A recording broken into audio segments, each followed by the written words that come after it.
You ask Tiger to solve. This deals with linear equations with one unknown. The final result is x equals negative 147 over 43. Let's solve it step by step. Group all constants on the right side of the equation. Subtract 3 from both sides.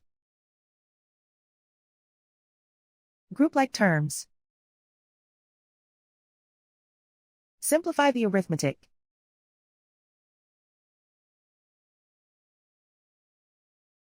Isolate the x. Multiply both sides by inverse fraction 49 over 43.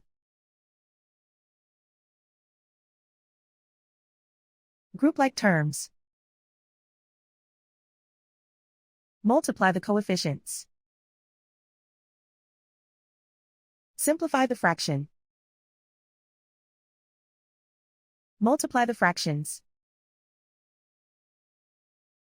Simplify the arithmetic. And so the final result is x equals negative 147 over 43.